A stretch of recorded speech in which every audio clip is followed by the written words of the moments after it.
কৰিব আৰু আমাক এই সুযোগ এইদৰে ৰাজহুৱাভাৱে দিয়াৰ বাবে আমি বিদ্যালয় কৰ্তৃপক্ষক ধন্যবাদ জ্ঞাপন কৰিছোঁ আৰু এই সুযোগ গ্ৰহণ কৰি আমি আৰু এটি আমাৰ বাৰ্তা দিবলৈ আমি বিচাৰিম অহা অক্টোবৰ মাহত ব্যক্তি অৱগত হৈছে তথাপিও অৱগত কৰিব বিচাৰোঁ এই গ্ৰন্থমেলাৰ বাকৰিত আমি তিনিদিনীয়াকৈ একাংক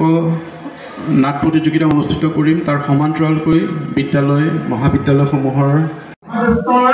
ধন্যবাদ জনাইছোঁ আজি যোৰহাট জিলা দিৱস উপলক্ষে আমাৰ বনাই হাইস্কুলত গ্ৰন্থদান কাৰ্যসূচী অনুষ্ঠিত কৰা হৈছে আৰু এই উপলক্ষে আমাৰ শিক্ষক শিক্ষয়িত্ৰীসকলেও যথেষ্ট উপযোগী গ্ৰন্থ পুথিভঁৰাললৈ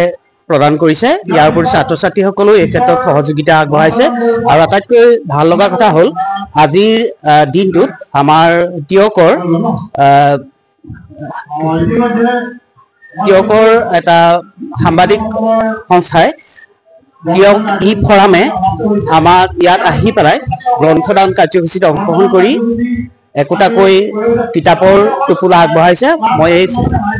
চেগতে তেওঁলোকলৈও ধন্যবাদ জ্ঞাপন কৰিছোঁ আৰু আশা কৰিছোঁ এনেধৰণৰ গ্ৰন্থদান কাৰ্যসূচীয়ে আমাৰ ছাত্ৰ ছাত্ৰীসকলক যথেষ্ট উপকৃত কৰিব আৰু আজিৰ দিনত মোবাইলৰ যি জনপ্ৰিয়তা আগবাঢ়িছে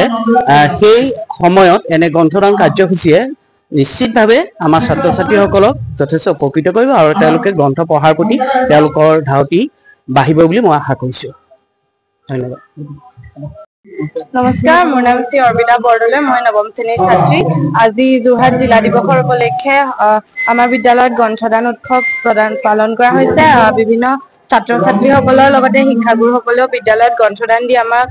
উপকাৰ সাধন কৰিছে আমি কিতাপ পঢ়িব লাগে কিতাপে আমাৰ যি উৎকৰ্ষ সেয়া সাধন কৰে তদুপৰি আমি গ্ৰন্থদান কৰি আমাৰ বিদ্যালয়ৰ পুথিভঁৰাললৈ বিভিন্ন গ্ৰন্থ আগবঢ়াইছোঁ ময়ো এখন গ্ৰন্থ